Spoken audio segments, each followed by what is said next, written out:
Hello বন্ধুরা, আমরা RRB NTPC পরীক্ষাকে টার্গেট করে জেনারেল অ্যাওয়ারনেস প্র্যাকটিস করছি। এটা প্র্যাকটিস সেট 2। এর আগে আমরা প্র্যাকটিস সেট 1 কমপ্লিট করেছি। এই ভিডিওর প্লেলিস্টে রয়েছে, তোমরা দেখে নেবে প্র্যাকটিস সেট 1। প্র্যাকটিস সেট 1 সেখানে আমরা 1 থেকে 20টা প্রশ্ন করেছিলাম। আজকে প্র্যাকটিস সেট 2, এখানে আমরা 21 থেকে 40 নম্বর প্রশ্ন পর্যন্ত জেনারেল অ্যাওয়ারনেস প্র্যাকটিস করব। আমরা 21 নম্বর প্রশ্নে চলে এসেছি। আজ এখন আমরা দেখব যে কোন খেলার সাথে কি কি শব্দ যুক্ত। ঠিক আছে, এই প্রশ্নটা খুব গুরুত্বপূর্ণ। এই লাভ শব্দটি কোন খেলার সাথে যুক্ত? গলফ, ফুটবল, লন টেনিস নাকি দাবা? দেখো, লাভ শব্দটি কিন্তু লন টেনিস খেলার সাথে যুক্ত। এক্সট্রা আরো কিছু ইনফরমেশন আমরা দেখব যে কোন কোন খেলার সাথে কোন কোন শব্দ যুক্ত, সেগুলো কিন্তু বিভিন্ন পরীক্ষায় আসে। হুম, দেখো, এখানে বলছে যে গল্ফের সাথে কি কি যুক্ত? গল্ফের সাথে দেখো বগি, বাংকার, ক্যাডি, ফোর বল, লোভ, হোল, লিক্স। তারপরে দেখো ফুটবলের সাথে দেখো ব্যান্ড, ডিপস, ড্যামি, ফেন্ট। আর তীরন্দাজের সাথে টার্গেট, বুলসাই। বুলসাই কথাটা কিন্তু খুব ইম্পর্টেন্ট, বুলসাই কিন্তু আসে, হ্যাঁ, পরীক্ষায় কিন্তু প্রায় দেখেছি আমি। এই যে বুলস আই, এই শব্দটি কিসের সাথে যুক্ত, এটা কিন্তু আসে। বুলসাই এটা তীরন্দাজের সাথে। সাঁতারের সাথে যেটা আছে ব্রেস্ট স্ট্রোক, এটাও আসে। Freestyle, backstroke. বাস্কেটবলের সাথে দেখো ডাঙ্ক, হেড হেড বল, লে আপ, পিভট। ঠিক আছে। আর বিলিয়ার্ডস এর সাথে দেখো balk line, break, bolting, cannon. ঠিক আছে, বিভিন্ন কিছু শব্দ এক্সট্রা ইনফরমেশন হিসাবে কিছু দেওয়া রইলো, তোমরা এগুলো দেখে নেবে। আমরা পরের প্রশ্নে যাই। ভারতের তৃতীয় সর্বোচ্চ বেসামরিক সম্মান কোনটি? ভারতের তৃতীয় বেসামরিক সম্মান কোনটি? পদ্মভূষণ, দাদা সাহেব ফালকে পুরস্কার নাকি অর্জুন পুরস্কার নাকি পদ্মভূষণ? দেখো, এই কথার প্রশ্নটার মধ্যে কিন্তু রয়েছে তৃতীয় সর্বোচ্চ বেসামরিক সম্মান। তৃতীয় তৃতীয় যদি বেসামরিক সম্মান জানতে চেয়েছে, তাহলে তোমরা বলো প্রথম বেসামরিক সম্মান কোনটা? প্রথম বেসামরিক সম্মান হচ্ছে ভারতরত্ন।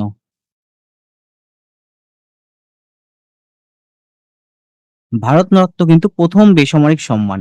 আর সেকেন্ড বেসামরিক সম্মান কোনটা হচ্ছে? পদ্ম বিভূষণ।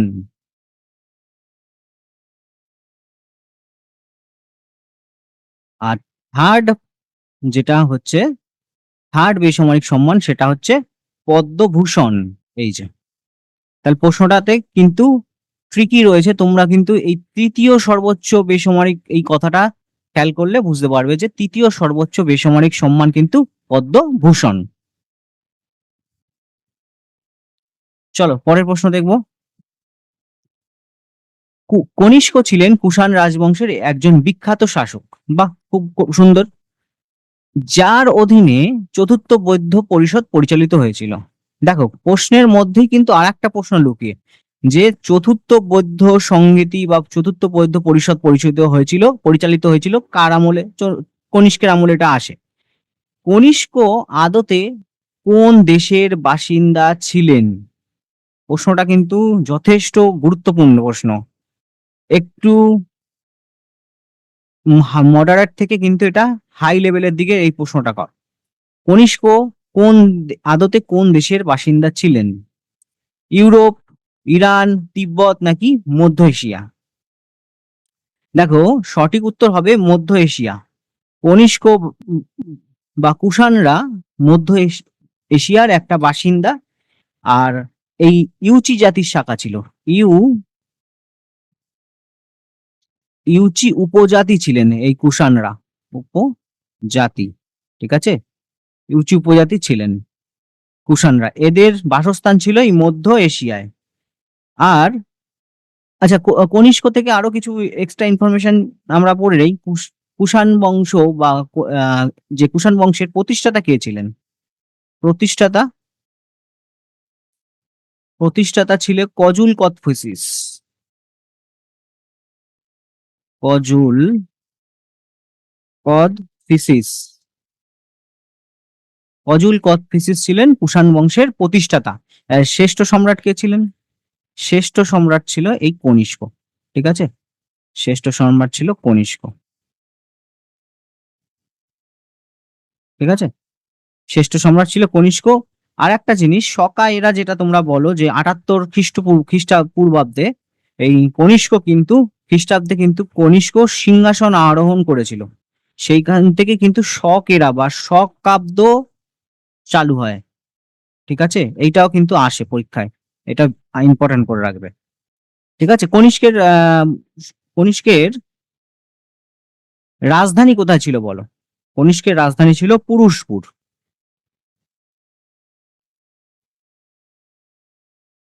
কনিষ্কের রাজধানী ছিল পুরুষপুর। দেখো আমরা কিন্তু এক্সট্রা ইনফরমেশন গুলো অনেক কিছুই দেখবো। কুষাণরা সাধারণত মধ্য এশিয়ার বাসিন্দা ছিল, ইউচি জাতির শাখা, কুষাণ বংশের প্রতিষ্ঠাতা কজুল কথফিসিস, শ্রেষ্ঠ সম্রাট কনিষ্ক 78 খ্রিস্টাব্দে তিনি সিংহাসন আরোহণ করেন, সেখান থেকে শকাব্দ শুরু হয়। আর এনাদের কনিষ্কের যে আহ, রাজধানী ছিল সেটা পুরুষপুর। চলো পরের প্রশ্ন দেখবো। নিম্নলিখিত কোন হরমোনটি প্যানক্রিয়াসের আইল্যান্ডস অফ ল্যাঙ্গারহ্যান্সের বিটা কোষ দ্বারা নির্গত হয়?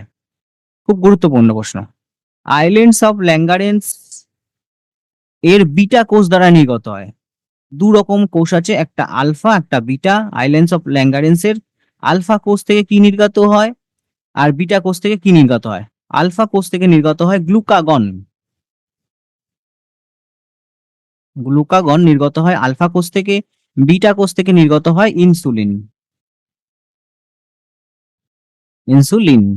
ঠিক আছে, এই গ্লুকাগনের কাজ কি? গ্লুকাগনের কাজ হচ্ছে রক্তে গ্লুকোজের মাত্রা বাড়িয়ে দেওয়া। ঠিক আছে, এই গ্লুকাগন লিভারের গ্লুকোজকে গ্লাইকোজেনে পরিণত করে। তাহলে গ্লুকাগন হচ্ছে গ্লুকোজকে গ্লুকোজকে গ্লাইকোজেনে পরিণত করে। গ্লুকোজকে গ্লাইকোজেনে পরিণত করে হচ্ছে গ্লুকাগন। ঠিক আছে, রক্তের গ্লুকোজের মাত্রা বাড়ায়। আর ইনসুলিন ঠিক উল্টোটা করে, রক্তে গ্লুকোজের মাত্রা কমানোর ক্ষেত্রে সাহায্য করে।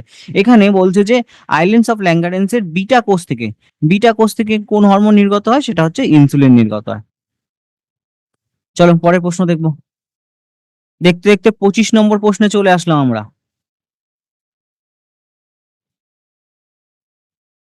খুব গুরুত্বপূর্ণ এই প্রশ্নটা, দেখো নিম্নলিখিত কোনটি ভারতীয় সংবিধানের অযুক্তরাষ্ট্রীয় বৈশিষ্ট্য? ভারতীয় সংবিধানের অযুক্তরাষ্ট্র বৈশিষ্ট্য কোনটা? স্বাধীন বিচার বিভাগ, নাকি একক সংবিধান, নাকি লিখিত সংবিধান, নাকি ক্ষমতার বিভাগ? অযুক্তরাষ্ট্রীয় বৈশিষ্ট্য ভারতের সংবিধানের হচ্ছে একক সংবিধান। এই একক সংবিধানকে অযুক্তরাষ্ট্র বৈশিষ্ট্য বলছে, কারণ একক সংবিধান মানে কি? যেখানে কেন্দ্রের কাছে সমস্ত পাওয়ার থাকবে, মানে কেন্দ্র সরকার যেটা বলবে রাজ্য সরকারকে সেই মতন করে চলতে হবে। সেটা অযুক্তরাষ্ট্রীয় বৈশিষ্ট্যের একটা উদাহরণ। আমরা এক্সট্রা আরো কিছু ইনফরমেশন দেখব, যেখানে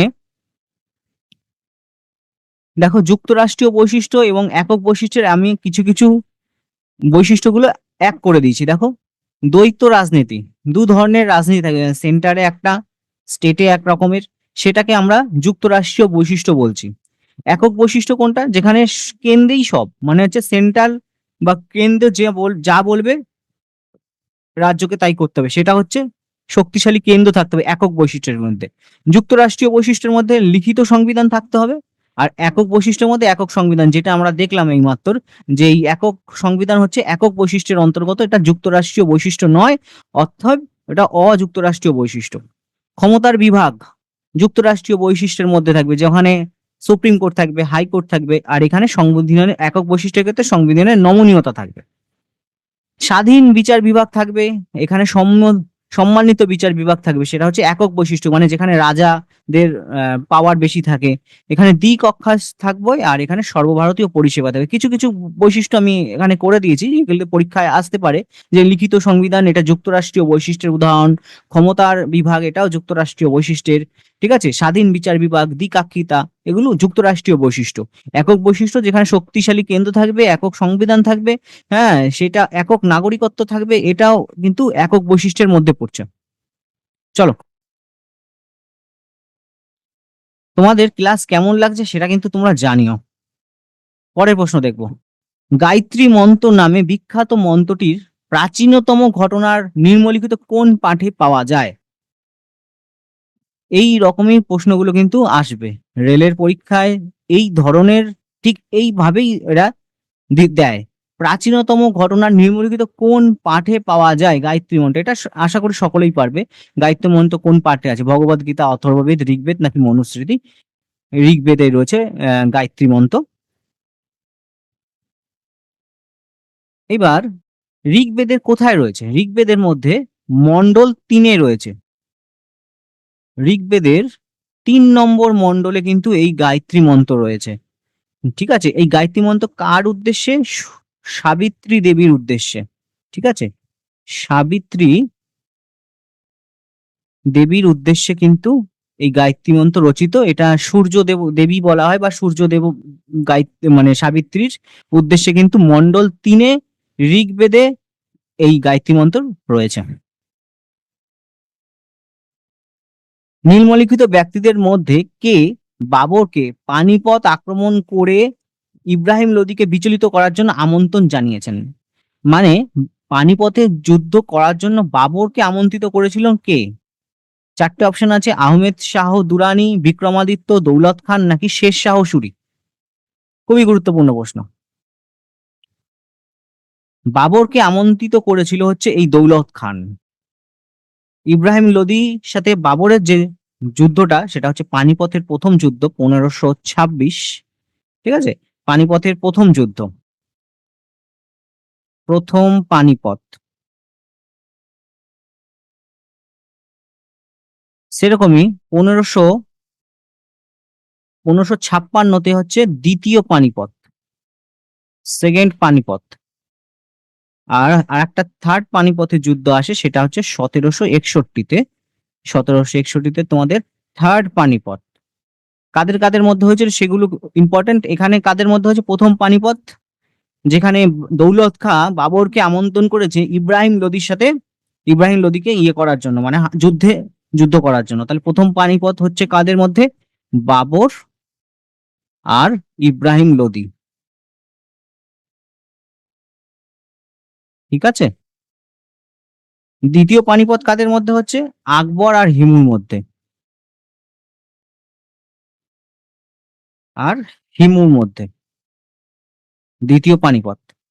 তৃতীয় পানিপথ কার মধ্যে হচ্ছে? তৃতীয় পানিপথ হচ্ছে মারাঠা আর আহমেদ শাহ দুরানি। আহমেদ শাহ দুরানি, এর মধ্যে কিন্তু তৃতীয় পানিপথ হচ্ছে। এখন যখন দৌলত খাঁ ইব্রাহিম লোদিকে পরাস্ত করার জন্য বাবরকে আমন্ত্রণ করছেন, তা সেই সময় দৌলত খাঁ কিন্তু পাঞ্জাবের গভর্নর ছিল। এই যে দৌলত খাঁ, ইনি হচ্ছে পাঞ্জাবের গভর্নর ছিল। ঠিক আছে, পাঞ্জাবের গভর্নর ছিল সেই সময় দৌলত খাঁ। তিনি আমন্ত্রণ জানান বাবরকে যে পানিপথের প্রথম যুদ্ধ হয়, তারপরে কিন্তু দিল্লি সুলতানাতে শেষ, আবার মোগল পিরিয়ড শুরু। চলো পরে প্রশ্ন দেখবো। 2015 সালে ভারতের দরিদ্র বিমোচনের জন্য নিম্নলিখিত প্রকল্পগুলির মধ্যে কোনটি প্রথম প্রয়োগ করা হয়েছিল? খুবই গুরুত্বপূর্ণ প্রশ্ন। এইরকম স্ট্র্যাটেজিক প্রশ্নই কিন্তু এখন যেভাবে স্ট্যান্ডার্ড করছে সেইভাবেই দেওয়া হয়। 2015 সালে ভারতের দরিদ্র বিমোচনের জন্য, একটু ইংরেজি থেকে বাংলা ট্রান্সলেট করা, তাই এরকম লাগছে, কোনটি প্রথম প্রয়োগ করা হয়েছিল? 4টে অপশন আছে, মহাত্মা গান্ধী জাতীয় গ্রামীণ কর্মসংস্থান গ্যারান্টি আইন, নাকি এই যে মানরেগা, প্রধানমন্ত্রী গ্রাম সড়ক যোজনা, নাকি মুদ্রা প্রকল্প, নাকি কেন্দ্রীয় সমবায় প্রকল্প? দরিদ্র বিমোচনের জন্য কিন্তু মুদ্রা প্রকল্প বলে প্রধানমন্ত্রীর মুদ্রা যোজনা, যাকে বলে PMMY। ঠিক আছে, এইটা কিন্তু প্রথম লঞ্চ করা হয়েছিল। এইটা প্রথম লঞ্চ করা হয়েছে যাতে দরিদ্র বা গরিব যেসব ব্যবসায়ী রয়েছে, ছোটখাটো যারা ব্যবসায়ী, তাদের হাতে এই মুদ্রা চলে আসে। তাই দারিদ্র বিমোচনের জন্য কিন্তু প্রথমে মুদ্রা প্রকল্প কিন্তু প্রয়োগ করা হয়েছিল। চেরাও নৃত্য নিম্নলিখিত কোন রাজ্যের ঐতিহ্যবাহী নৃত্যশৈলী? চেরাও নৃত্য নিম্নলিখিত কোন রাজ্যের ঐতিহ্যবাহী নৃত্যশৈলী? আসাম, মিজোরাম, সিকিম নাকি অরুণাচল প্রদেশ?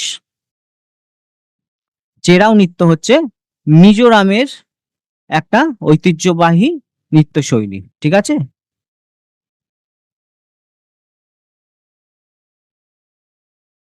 নিচের দেওয়া পরিভাষাগুলি সাবধানে পড়ুন।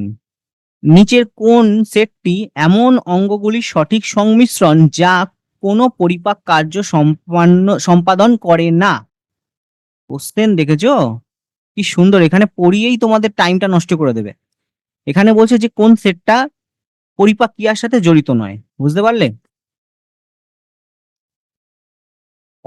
অন্ননালী বড় অন্ত মানে হচ্ছে বৃহদান্ত মলদ্বার নাকি বুকাল গহ্বর অন্ননালী মলদ্বার নাকি বুকাল গহ্বর অন্ননালী বৃহদন্ত নাকি ক্ষুদ্রান্ত বৃহদন্ত মলদ্বার? অপশনগুলো খুবই কনফিউজিং করা রয়েছে। তাই এখানে সঠিক উত্তর হয়ে যাবে অন্ননালী বড় অন্ত্র আর মলদ্বার। এটা কিন্তু কোন রকম পরিপাক ক্রিয়ার সাথে জড়িত নয়। আমি ডিটেলস তোমাদের দেখাবো, দাঁড়াও। এইখানে একটা ইনফরমেশন দেখো, এই হচ্ছে আমাদের ডাইজেস্টিভ সিস্টেম। অন্ননালী যেটা তোমরা বলছো, এই যে অন্ননালী একদম যেটা পাকস্থলীর ঠিক কাছে এসে ঢুকছে, যে আকৃতির হয়ে যাচ্ছে এই জায়গা, এটা হচ্ছে অন্ননালী। এটা কিন্তু পরিপাক ক্রিয়ার সাথে কোনো রকম যুক্ত নয়, কিন্তু এটা কিন্তু খাদ্যকে মানে ক্ষুদ্রান্তে বা স্টোমাকে নিয়ে চলে আসে, খাদ্যকে পৌঁছে দেয়, ঠিক আছে? অন্ননালী খাদ্য স্থানান্তর করে, ঠিক আছে? আর এই বৃহদন্ত বা এই যে বড় অন্ত যেটা রয়েছে বৃহদন্ত, বৃহদন্তের কাজ কি? অপাচ্য খাদ্য উপাদান থেকে জল ও লবণ আলাদা করা। এই বৃহদন্ত এর কাজ হচ্ছে অপাচ্য খাদ্য থেকে জলকে, জল আর লবণ এটাকে সেপারেট করে নেয় হচ্ছে এই বৃহদন্ত, ঠিক আছে? আর মলদ্বারের কাজ তো জানোই। তাহলে এখানে এই যে এ সেটটা রয়েছে এটা কিন্তু কোনো রকমের পরিপাক ক্রিয়ার সাথে জড়িত নয়, পরিপাক ক্রিয়ার সাথে জড়িত নয়, ঠিক আছে? আর একটা জিনিস তোমাদের বলে রাখি যে ক্ষুদ্রান্ত এর কাজটা তোমাদের বলে রাখি, এখানে এই ক্ষুদ্রান্ততে কিন্তু শর্করা জাতীয় খাবার, চর্বি জাতীয় খাবার, তারপরে প্রোটিন, এগুলো কিন্তু সম্পূর্ণভাবে পরিপাক হয়। প্রোটিন এগুলো হচ্ছে সম্পূর্ণভাবে পরিপাক কিন্তু এই ক্ষুদ্রান্তে হয়। এক্সট্রা ইনফরমেশনে কিন্তু এইগুলো কিন্তু মনে রাখবে। ক্ষুদ্রান্তে কিন্তু শর্করা জাতীয় খাবার, চর্বি জাতীয় খাবার এবং প্রোটিন জাতীয় খাবার সম্পূর্ণভাবে পরিপাক হয়। আর বৃহদন্তের কাজ হচ্ছে অপাচ্য খাদ্য থেকে জল আর লবণ বার করে নেওয়া। চলো পরের প্রশ্ন দেখবো। বিদেশি প্রত্যক্ষ বিনিয়োগ বা এফডিআই নীতি প্রণয়নের জন্য নোডাল বিভাগ কোনটা? মানে এফডিআই নীতি প্রণয়নের জন্য কোন বিভাগটা জড়িত?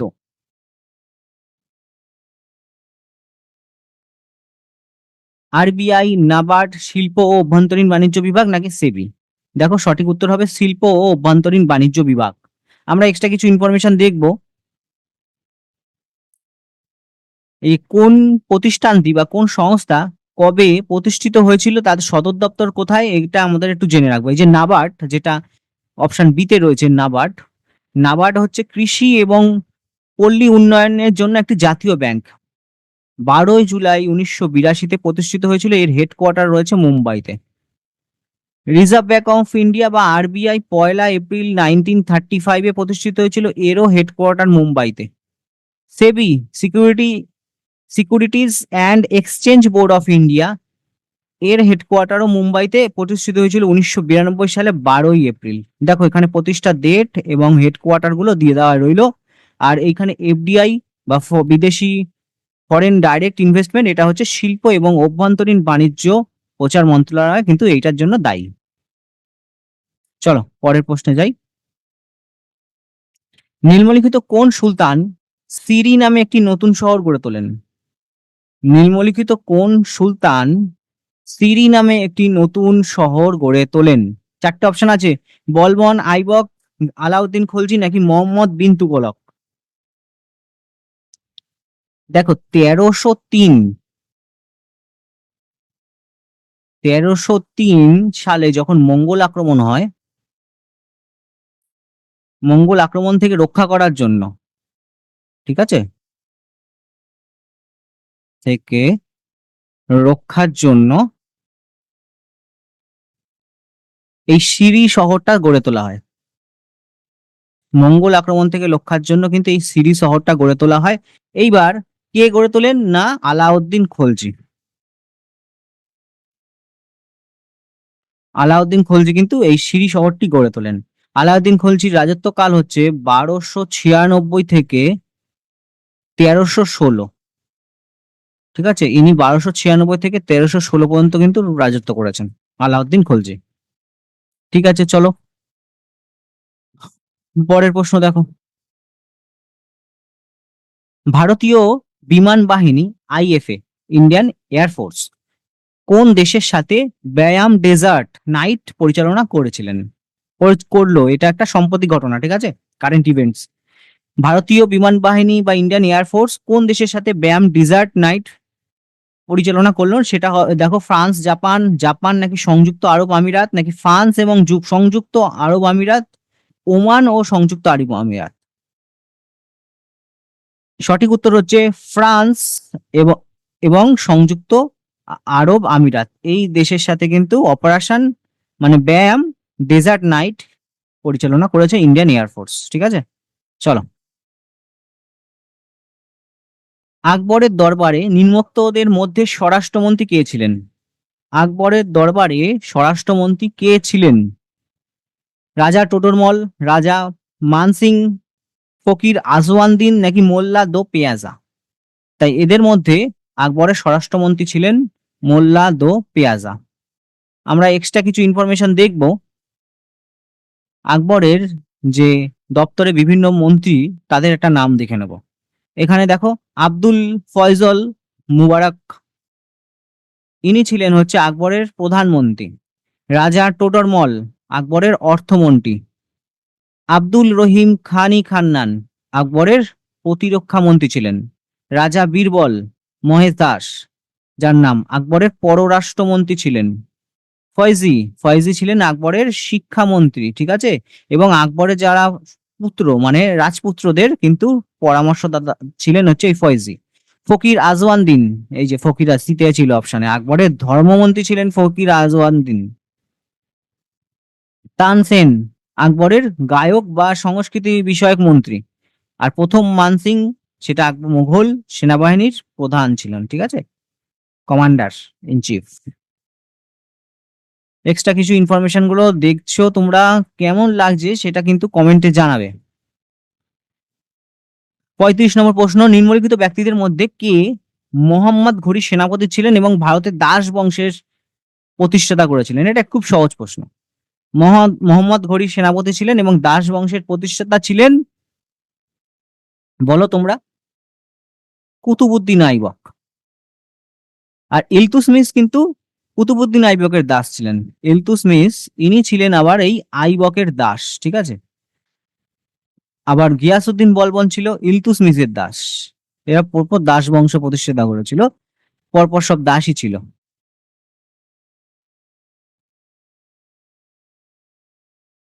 কোন পাঁচটি কুল্লু উপত্যকাকে ভারতের হিমাচল প্রদেশের লাহোল এবং স্পিতি উপত্যকার সাথে সংযুক্ত করে? কোন পাঁচটি কুল্লু উপত্যকাকে ভারতের হিমাচল প্রদেশ এবং স্পিতি উপত্যকার মধ্যে সংযুক্ত করে? Banihal pass, Khamraseri pass, Rohtang pass নাকি লিপু লেক? এটা সঠিক উত্তর হচ্ছে রোটাং পাস। রোটাং পাস হিমাচল প্রদেশে রয়েছে। আমরা কিছু গুরুত্বপূর্ণ পাস দেখে নেব যেগুলো পরীক্ষায় আসে। দেখো, এখানে গুরুত্বপূর্ণ কয়েকটা পাসের নাম আমি এক জায়গায় করে দিয়েছি যেগুলো পরীক্ষায় রয়েছে, আসে প্রায়। জজিলা পাস জম্মু এবং কাশ্মীরের জাসকর রেঞ্জের মধ্যে রয়েছে। বানিহাল পাস জম্মু কাশ্মীরের মধ্যে রয়েছে, বানিহাল পাস। শিবকিলা, শিবকিলা হিমাচল প্রদেশে রয়েছে। আর এইমাত্র পড়লে রোটাং পাস, এটাও কিন্তু হিমাচল প্রদেশেই রয়েছে। বারো লাচা পাস, এটাও হিমাচল প্রদেশে। মানা পাস উত্তরাখণ্ডে। নীতি পাস উত্তরাখণ্ডে। জেলেপলা সিকিম। ইম্পর্টেন্ট, ঠিক আছে। জেলেপলা, নাথুলা, এরাও সিকিমে। কোন প্রাণীটি সিন্ধুবাসীদের কাছে পরিচিত ছিল না? সিন্ধুবাসীদের কাছে পরিচিত ছিল না। সিংহ, হাতি, বাঘ নাকি হরিণ? সিংহ, হাতি, বাঘ নাকি হরিণ? সিন্ধুবাসীদের কাছে পরিচিত ছিল না সিংহ। ঠিক আছে, সিন্ধুবাসীদের কাছে ভেড়া, ছাগল, পুঁজবিহীন পুঁজযুক্ত ষাঁড় ইত্যাদিগুলো পরিচিত ছিল। আরো কিছু পরিচিত ছিল, যেটা হচ্ছে হাতি, বাঘ, ঠিক আছে, হরিণ, এটা তো ছিলই, পাখি, ষাঁড়, ঠিক আছে, শূকর,